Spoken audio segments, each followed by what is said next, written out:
Good day, everyone. I am Analesa Aranas, and today we are going to talk about location planning and analysis. Location decisions are strategically important. They are closely tied to an organization's strategy. Are you looking for low cost?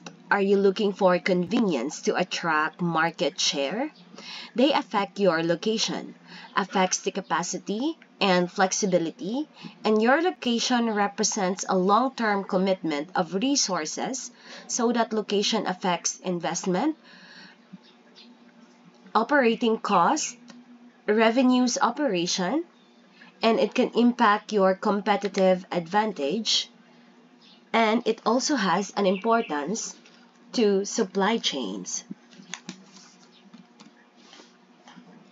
The objectives of location decisions. As a general rule, profit-oriented organizations base their decisions on profit potential, while non-profit organizations strive to achieve a balance between cost and level of customer service they provide. So location criteria can depend on where a business is in the supply chain. If the business is at the retail end of the chain, site location tends to focus more on accessibility, consumer demographics, such as population density, age distribution, average buyer income, traffic patterns, and local customs.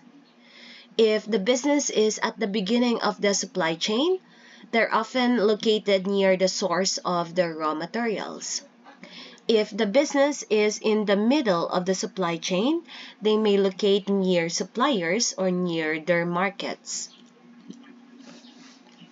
Supply chain considerations. Supply chain management must address supply chain configuration. A related issue is whether to have a centralized or decentralized distribution. The importance of this decision is underscored by the fact that they reflect the basic strategy for accessing customer markets, and the decisions will have a significant impact on cost, revenues, and responsiveness. For location options, managers of existing companies generally consider four options in location planning.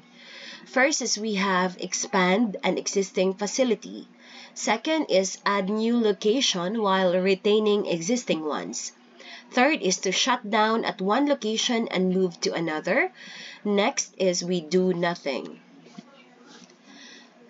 Globalization has opened new markets, and it has meant increasing dispersion of manufacturing and service operation around the world. Many companies are outsourcing operations to other companies in foreign locations.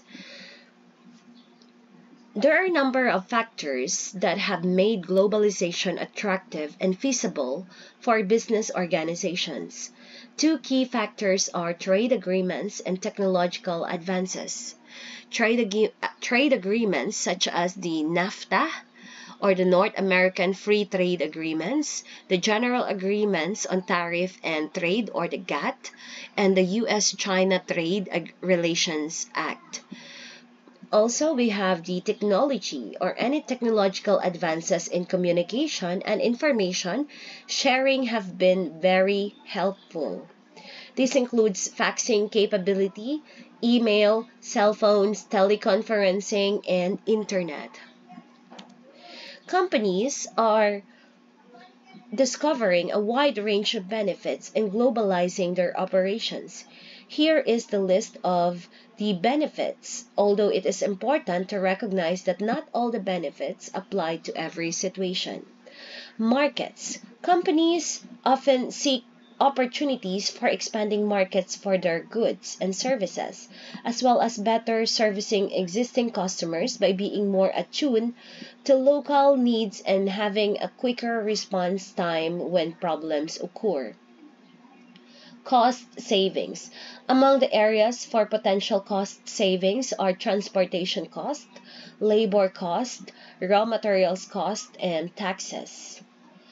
Legal and regulatory. There may be more favorable liability and labor laws and less restrictive environmental and other regulations. Financial. Companies can avoid the impact of currency changes that can occur when goods are produced in one country and sold in another countries. Also, a variety of incentives may be offered by national, regional, or local governments to attract businesses that will create jobs and boost the local economy. For example, is the state incentives and workforce and land availability and cost help convince Nissan to build a huge assembly plant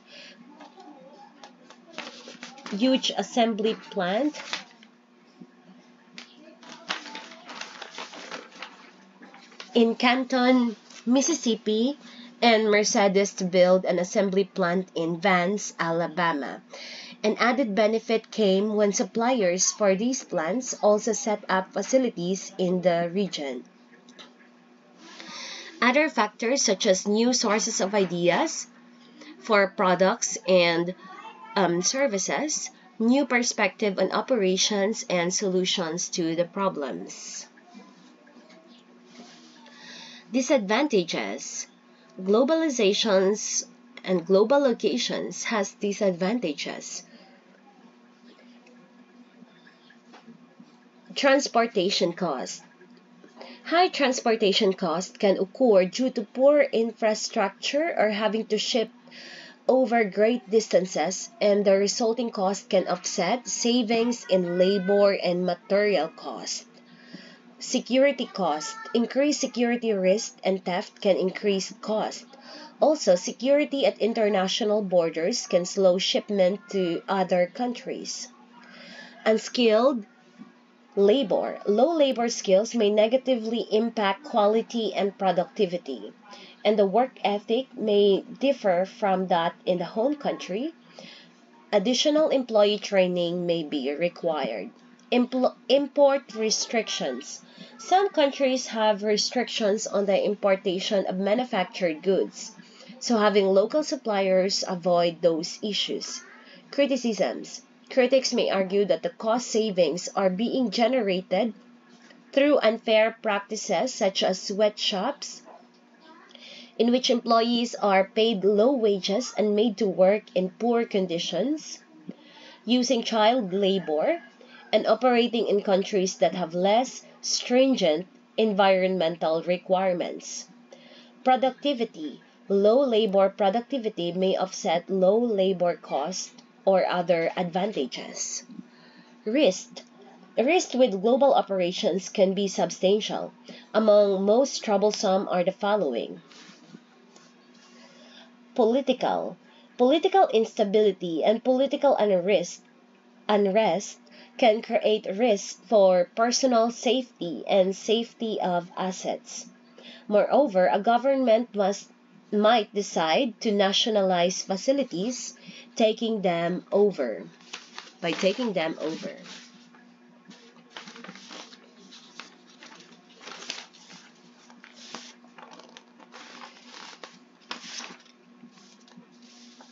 Next, we have terrorism.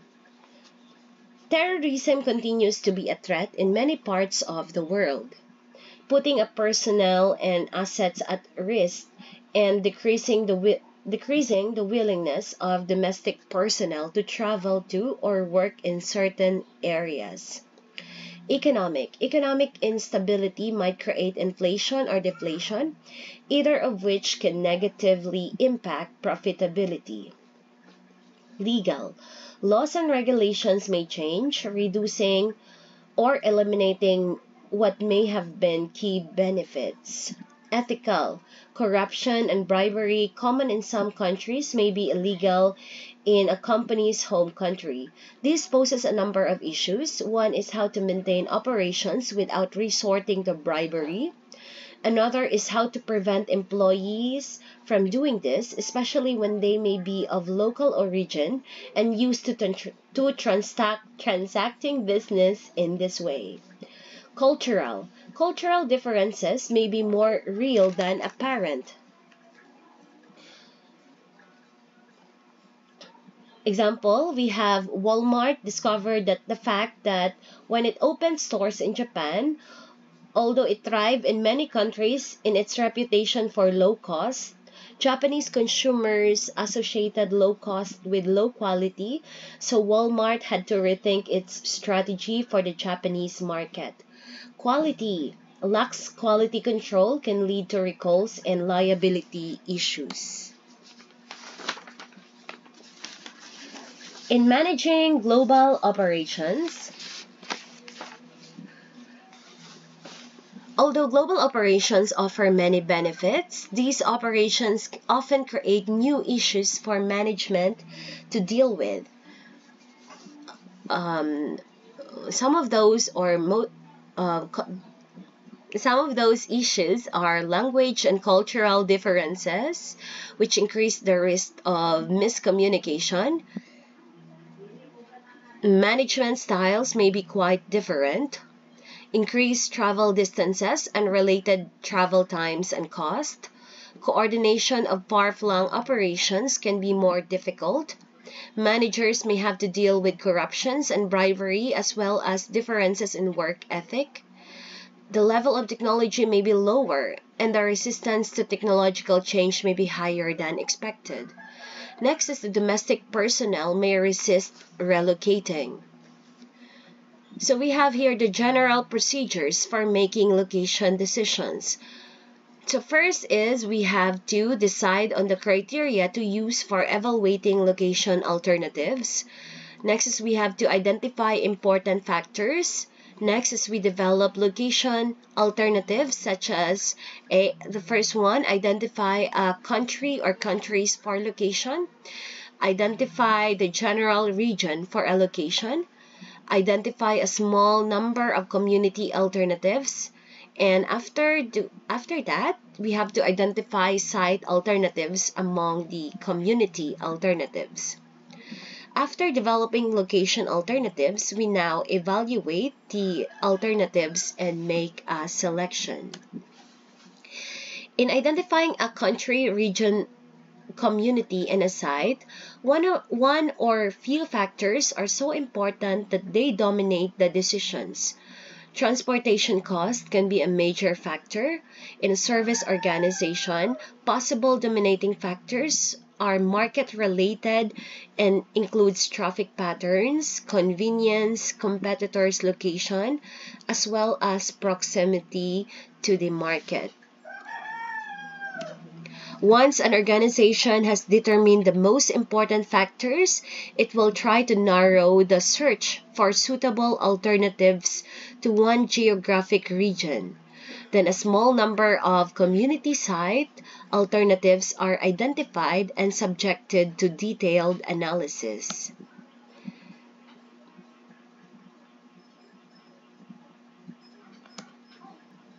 Okay, in identifying a country, it is important to take all factors into account when contemplating the advantage of low labor cost.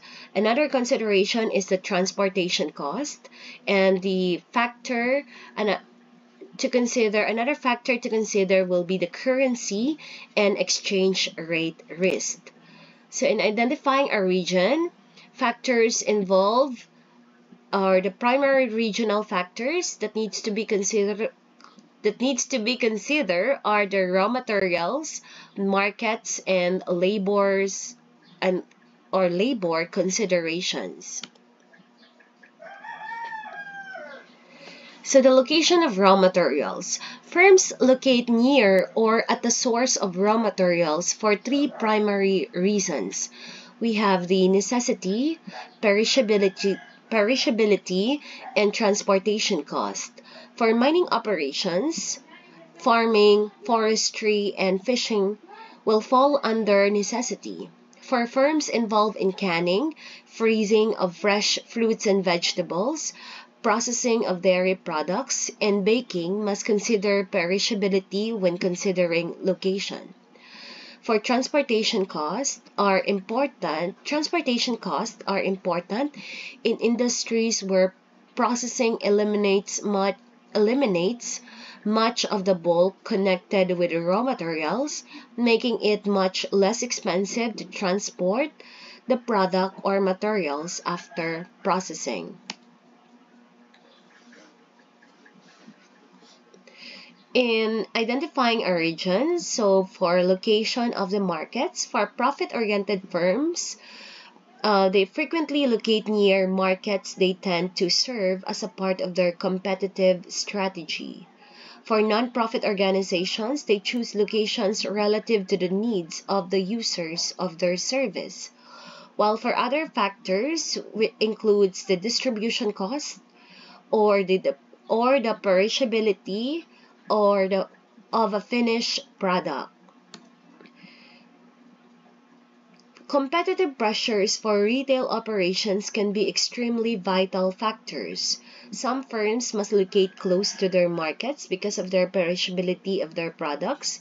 For other types of firms, distribution costs are the main factors in closeness to the market, and locations of many government service are near the markets they are designed to serve. So especially for NGO or the non-government organization, they are, or even for the government, they tend to locate near the market that they want to serve. So this is very different for profit organization like businesses.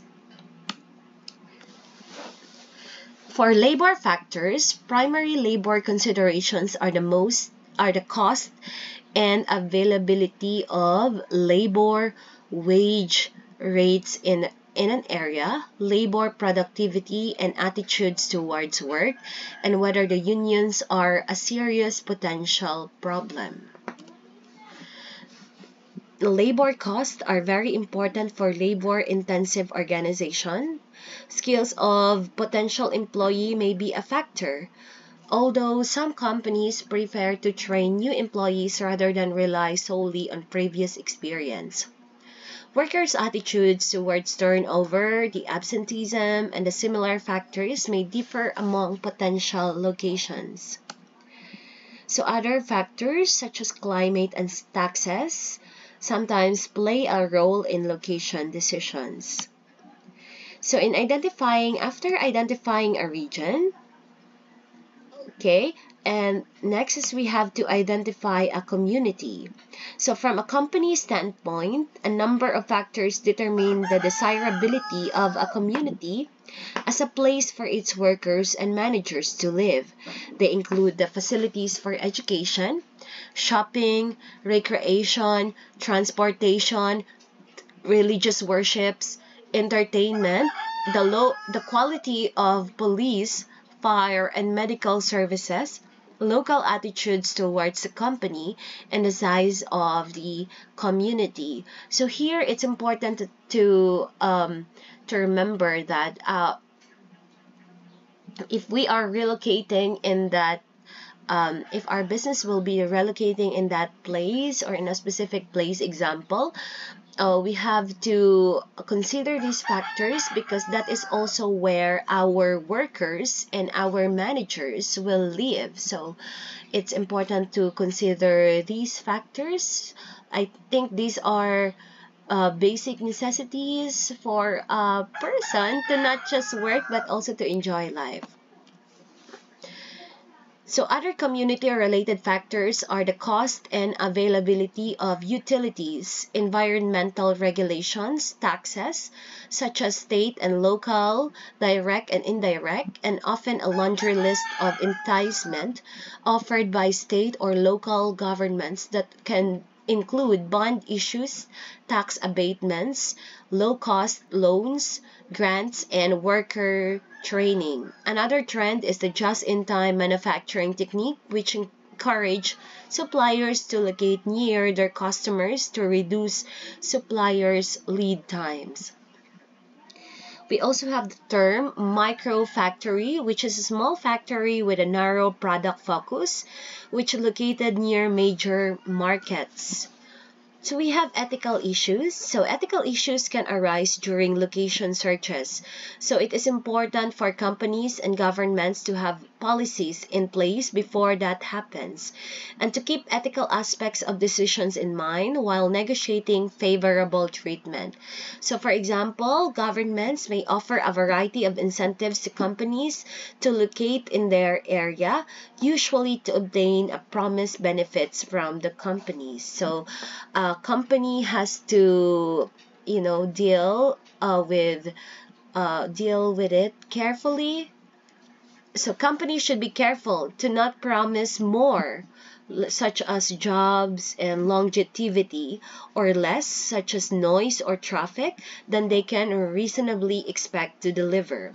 Similarly, government negotiators should strive for an agreement that will ultimately benefit taxpayers.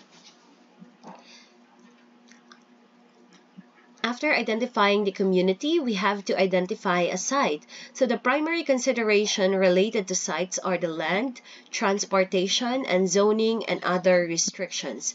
Evaluations of potential sites may require consulting with engineers or architects. So other site-related factors such as room for future expansion, current utility, and any limitation in this that could hinder future growth, and sufficient parking space for employees and customers. For many firms, access roads for trucks and rail spurs are important. For firms with executives who travel frequently, the size and the proximity of the airport or train station, as well as travel connections, can be important.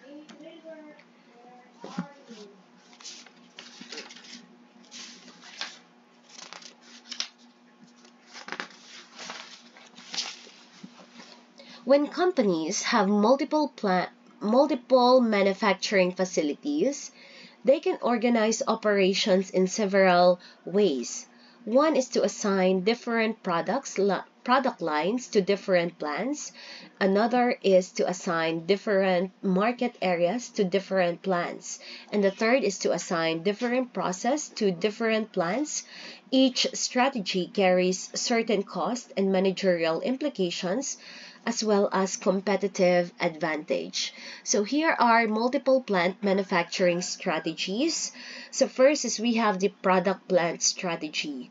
With this strategy, entire products or product lines are produced in separate plants. This is essentially a decentralized approach, with each plant focusing on a narrow set of requirements that entails specialization of labor, materials, and equipment along product lines. Specialization often results in economies of scale, and compared with multi-purpose plants, lower operating cost. Plants' location may be widely scattered or clustered relatively close to one another. Next is we have the market area plant strategy. With this strategy, plants are designed to serve a particular geographic segment of a market. Individual plants produce most, if not all, of the products of the company's products, and supply a limited geographical area. Although operating costs tend to be higher than those of product plants, significant savings on shipping costs for comparable products can be made. Next is we have the process plant strategy. With this strategy, different plants concentrate on different aspects of process. Automobile manufacturers often use this approach, with different plants for engineers, transmission, body stamping, and even radiators. This approach is best suited to products that have numerous components. Separating productions of components result in less confusion than if all production were carried out at the same location. General purpose plant strategy. With this strategy, plants are flexible and capable of handling a range of products. This allows for quick response to products or market changes, although it can be less productive than a more focused approach. Now we go to Geographic Information System. A Geographic Information System, or GIS, is a computer-based tool for collecting, storing, retrieving, and displaying demographic data on maps. A GIS relies on integrated system of computer hardware, software, data, and trained personnel to make available a wide range of geographically referenced information. Internet mapping programs used to obtain travel directions are an example of a GIS. So example of this GIS is the Google Map. So that it actually uses the Geographic Information System. So here are some of the ways businesses use Geographic Information System. So for logistic companies, they use GIS data to plan fleet activities such as routes and schedules based on the locations of their customers. For publishers of magazines and newspapers, they use GIS to analyze circulations and attract advertisers. For real estate companies, they rely heavily on GIS to make maps available online for prospective home and business buyers. For banks, they use GIS to help decide whether to locate branch banks and to understand the composition and needs of different market segments. For insurance company, they use GIS to determine premiums based on population distribution, crime figures, and the likelihood of natural disasters such as flooding in various locations, and to manage risk. For retailers, they are able to link information about sales, customers, and demographics to geographic locations and planning locations. For utility companies, they use a GIS to balance supply and demand and identify problem areas. For emergency services, they use GIS to allocate resources to locations to provide adequate coverage where they are needed.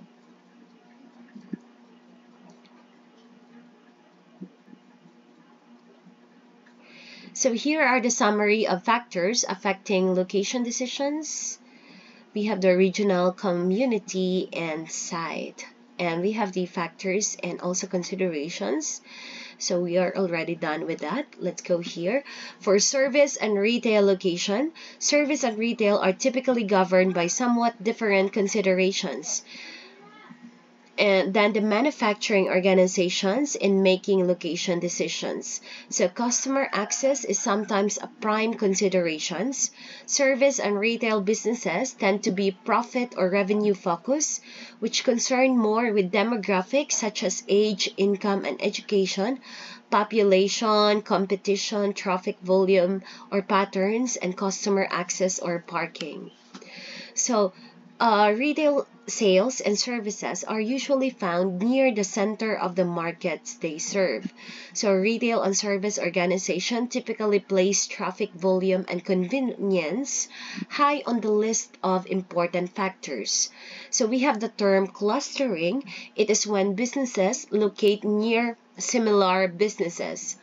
And we also have and good transportation and or parking facilities can be a vital to retail establishments, and customer safety and security can be a key factors in service and retail locations. So many retail firms have multiple outlets. Among that should be considered in such cases are the following. So first is we have how can sales, market shares, and profit be optimized for the entire set of locations.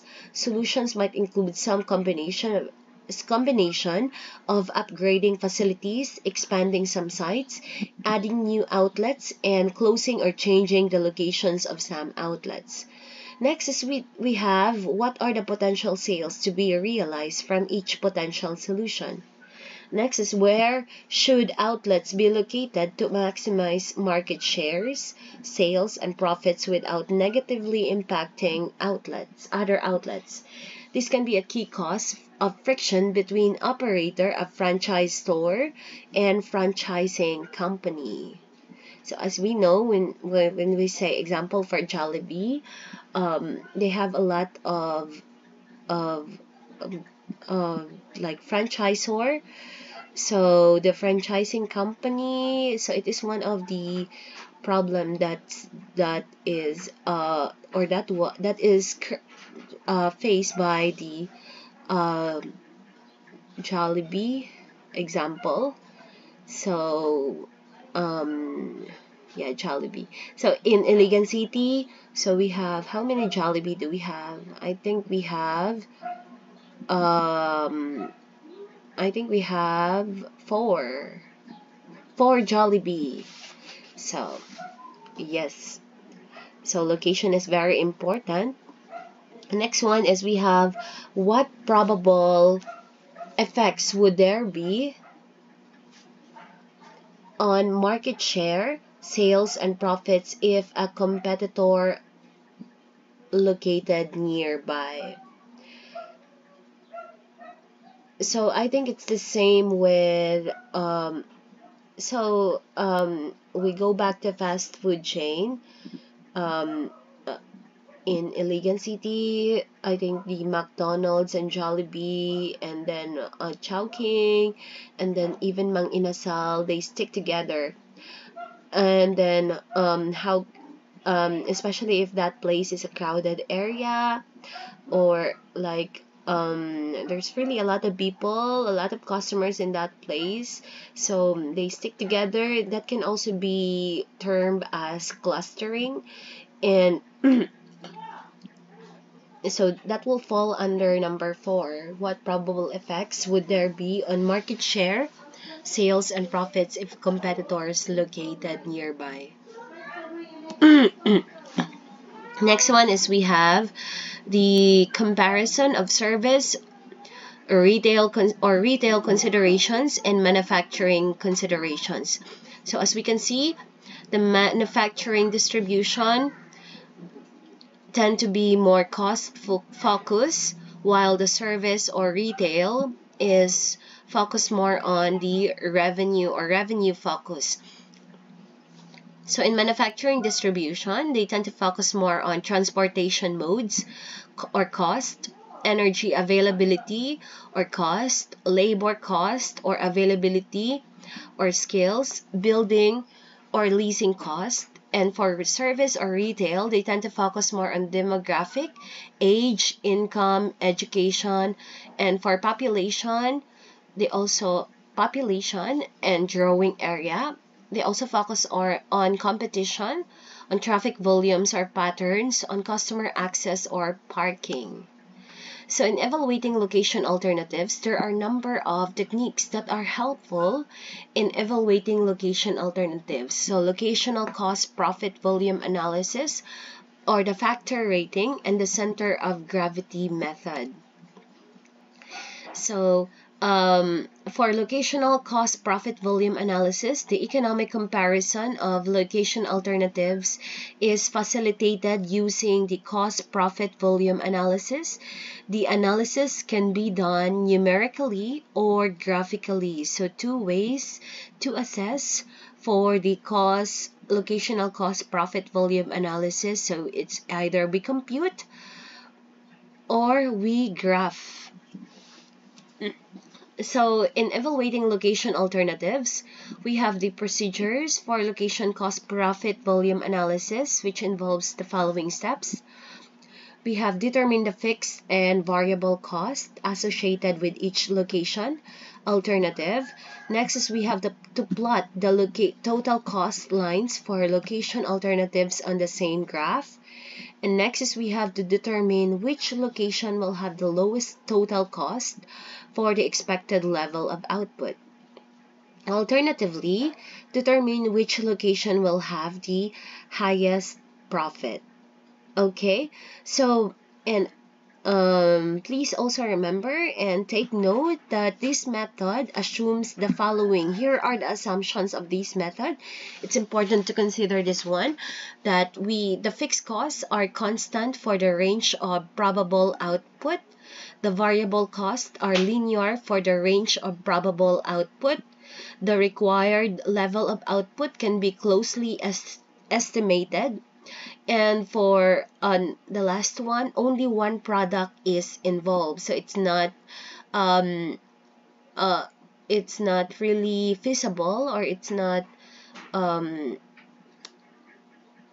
if the company is, or if the company, if a manufacturing company, they are involved in more than one, in producing more than one product, so this is not the right method for them.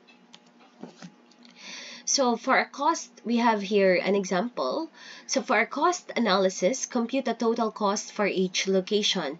So we are going to use the formula total cost is equal to FC plus the small letter v times the Q, the big Q, the letter Q, which represent the quantity or volume of output, the small letter v, which represent the variable cost per unit, and the FC represent the fixed cost. For profit analysis, so we can use the formula. We're just going to get the formula from total cost, rearrange that one, and then I think we have the additional variable, which is the R, which means the revenue per unit. So the total profit can be computed as Q, open and close open parentheses, R, which represent the revenue per unit, minus V, which represent the variable cost per unit, close parentheses, minus the fixed cost, or the FC. So that is how we get the total profit. So we have here an example, finding the lowest cost range for multiple alternatives. Fixed and variable cost for 4 potential plant locations are shown as follows. So we have here the plant locations, 4 possible plant locations or potential plant locations. We have location A, B, C, D, and its corresponding fixed cost per year and variable cost per year. As we can see here, the fixed cost for A will be 250,000, the B 100,000, and C 150 and 150,000, D is 200,000. And for the variable cost per unit, for A $11, B $30, C $20, D $30. So we're going to do this one. Letter A, plot the total cost lines for these locations on a single graph. B, identify the range of product for which each alternative is superior or has the lowest total cost. C, if expected output at the selected location is to be 8,000 units per year, which location would provide the lowest total cost. So if you can see in letter C, they already give output, like this problem already give like output per year, like what is the output per year. If the expected output at the selected location is to be 8,000 units per year, so which location would provide the lowest total cost? So 8,000 units per year, so we're going to choose from 3 locations, location A, B, C, and D. So to plot the total cost lines, select an output that is approximately equal to the expected output level. So example, we have the, since our expected output is 8,000, so I think we're going to choose, example, we are going to choose an expected output that is close to that, we're going to choose an output that is close to the expected output. So we're choosing 10,000. It's close to 8,000. So compute the total cost for each location. So for the letter A, we computed this one using the formula a while ago. So fixed cost plus variable cost is equal to total cost. So as we can see, for the total cost for letter A, we have 360,000. B, we have 400,000. C, we have 350,000. And letter D, we have 550,000. So that alone, we already see that the total cost is lower at location C, which only has 350,000, dollars compared to all other locations such as A, B, and D. So we're going to plot each location's fixed costs at output 0 and the total cost at 10,000 units, and then we are just going to connect the 2 points with a straight line. So as you can see here, so you don't need to compute all the outputs from 1 to 10,000. okay, just compute the output from 0 output, like the quantity, the Q there, you have to replace it with 0, and then you have to compute, and then you also have to so in order to get the total annual cost, and then the second one is to compute the the other one, which is the output, which is equal to 10,000 units. So you're going to do that one for A, B, C, and D. So we have here the graph. So if we're going to look at the graph here, we have 0 here to 0. Oh, so this graph, by the way, is in total annual cost in hundred and thousands, in $1,000, and annual output in oh, this is in hundred. Oh no, yeah, in $100 and in 100 units. Okay, I'm sorry, I think that will be in thousands. Okay, so we have here, if you can see here, if the output will be from 0 to, this is approximately 5 output, if we're just going to base it here, 5 or 5, okay, 5,000, this is in thousand, 5,000 output. We're going to look at the lowest total cost here. So if we're going to see all the graph, we have the black one for the location A, B will be the blue one, and then I think blue-green will be for letter D. So from output 0 to 5,000 units, so we can see that B has the lowest cost. For output 5 until, I think this is around 11 something, 11 point something, almost 12, but not yet 12,000 units. So from 5 to around 11, less than 12,000 units, the output C, no, the location C is the lowest. The location C is the lowest. As you can see here, it is the lowest out of all, out of all other locations. So this orange one here. And next will be from here to here onwards. We can see that this black line here, which is location A, the total cost of location A as we plot it from 0 output to 10,000 output, we can see that it's the lowest compared to C, B, and D. So we can say that location A has the lowest total cost. So you can actually use the graph. Again, you can, if you can, let's go back here. If you can, location profit volume analysis can be done in 2 ways. You can compute that one either numerically, or you can graph it. You can graph using this one, and you can see that using this one, and determine the best locations that has the lowest total cost. So the problem already gave the annual expected output, which is at 8,000, so it's around here. So from this one, which is the C, will be superior. If it is 8,000 units here, we can see that it is at 8,000. It is at C, or location C, that the company will produce at the lowest cost.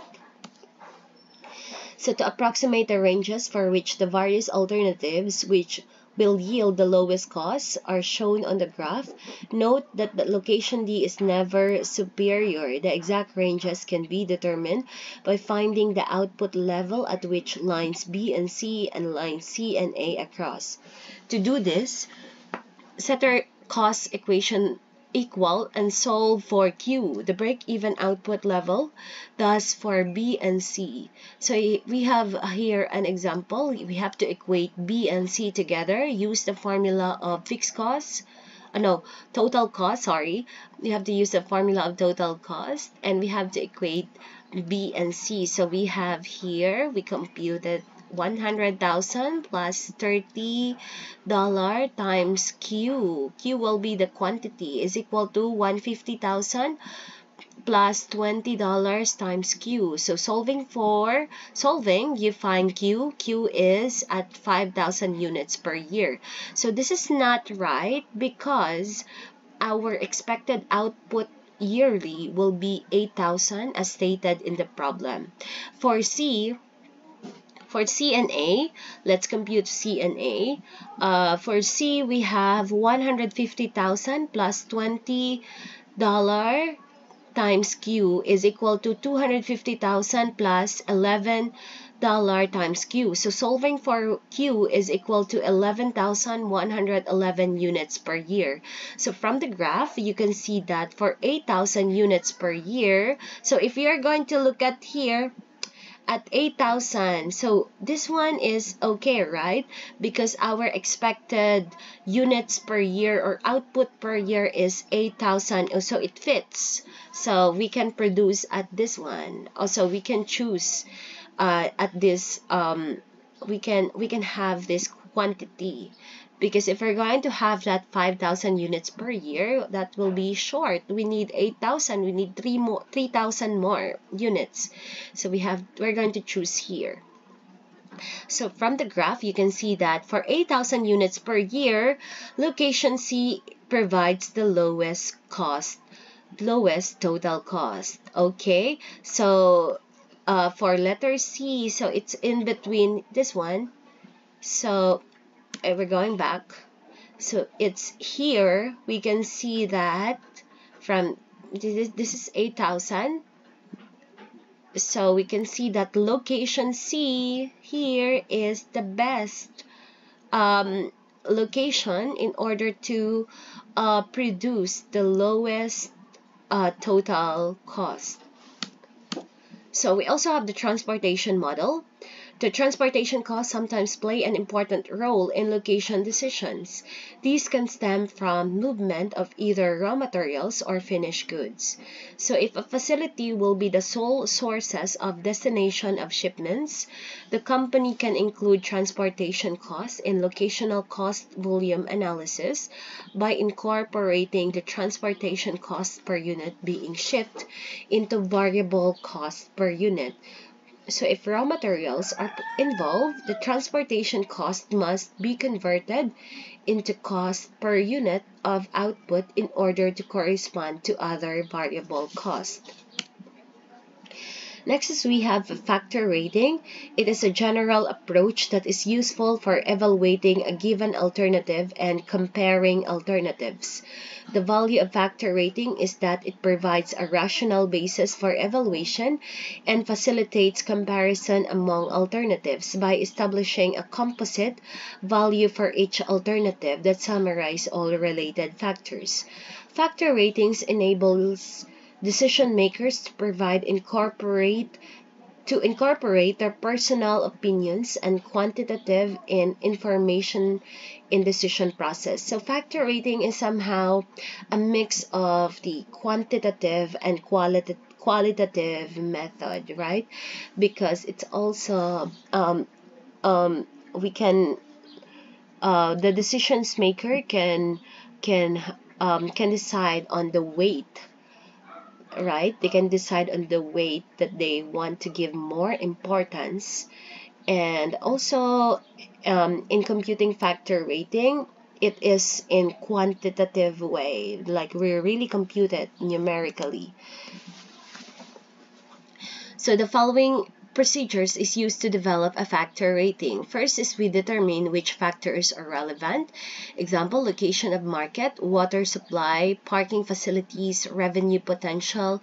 Next is we assign a weight to each factor that indicates its relative importance compared with all other factors. So decide on a common scale of factors, example 1 to 100, and set a minimum acceptable score if necessary.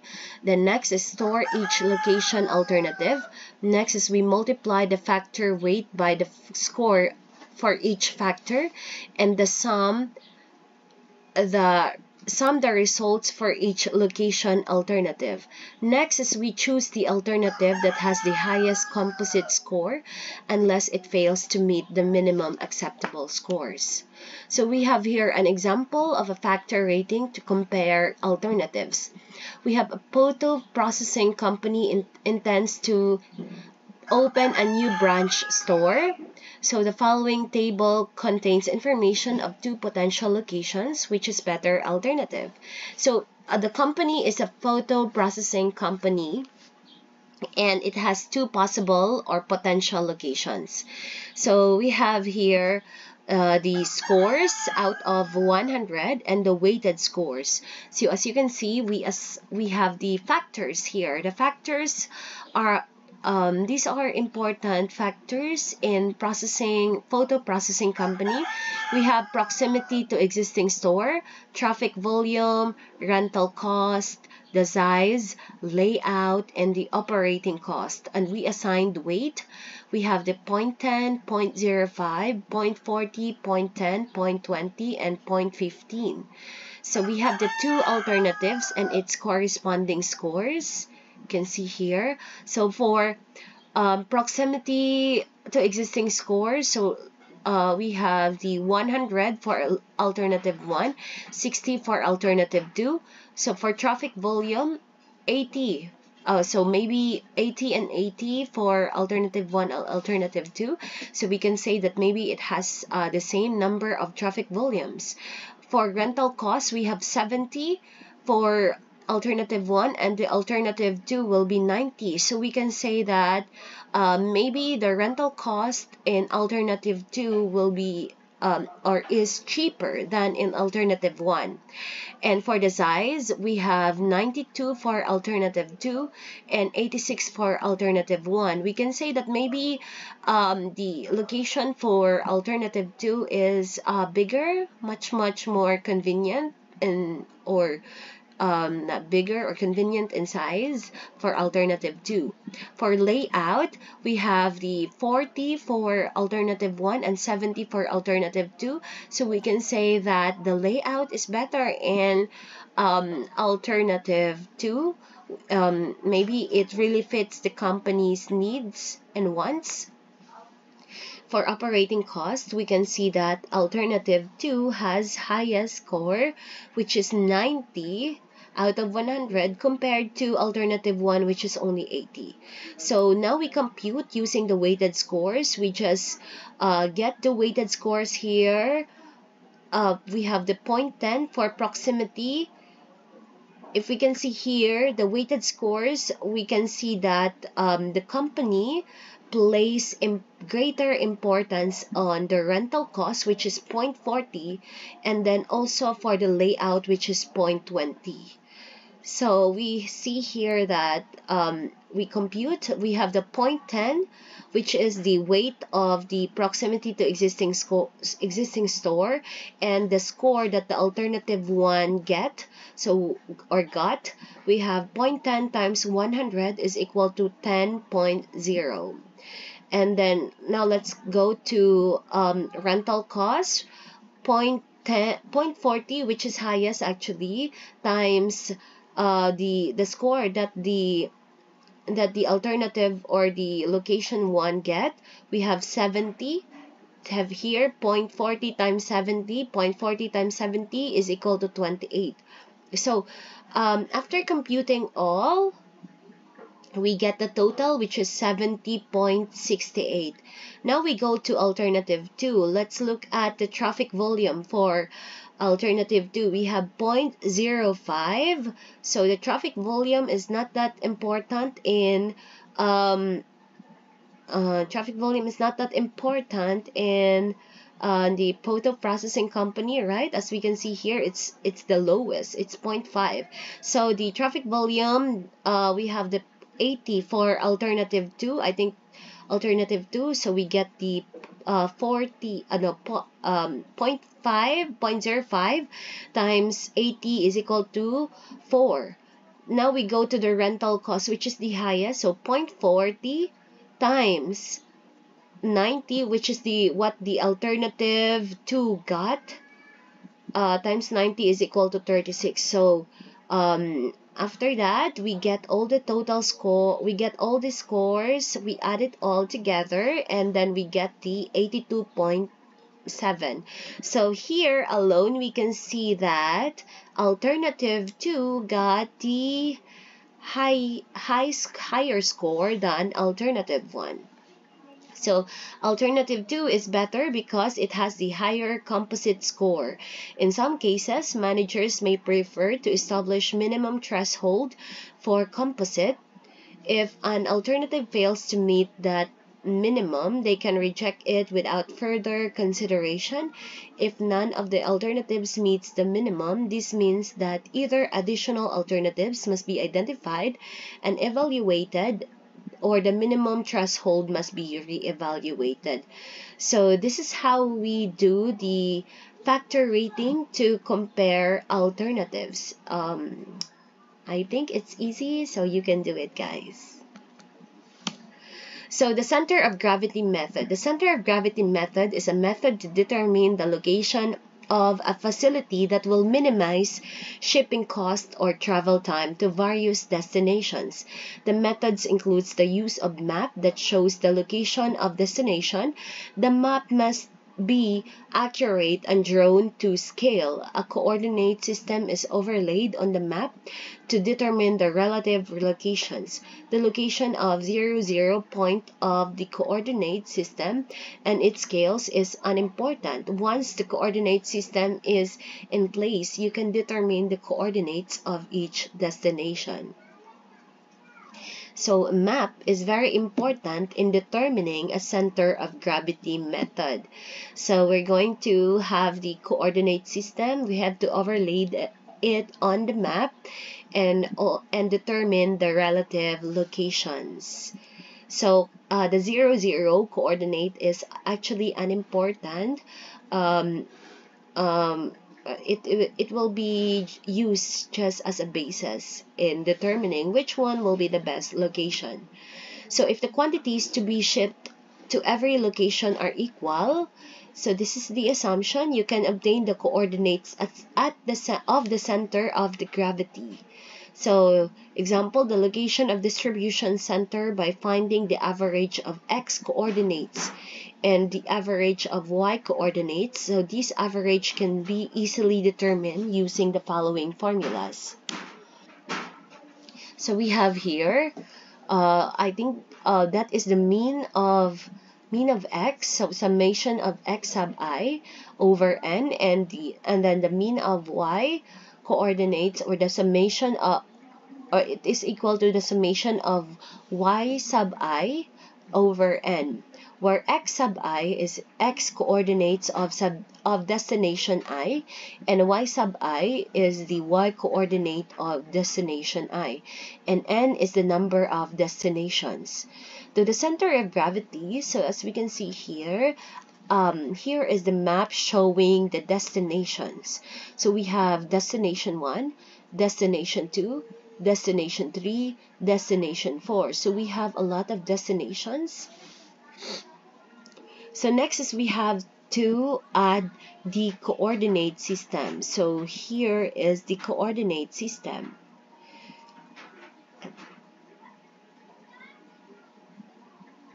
Okay, so using the formula, we get the mean of x and the mean of y.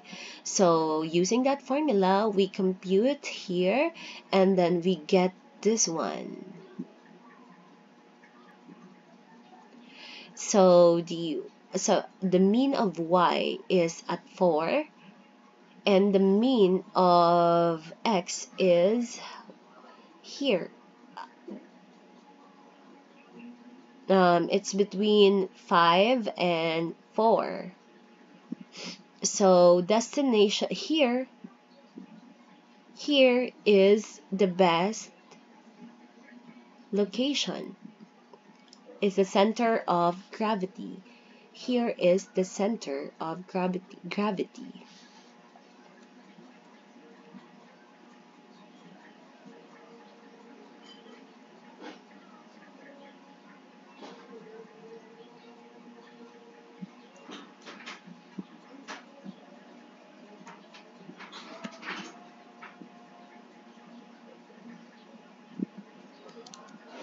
So again, this is where the facilities should be placed because it will be very accessible to all other locations.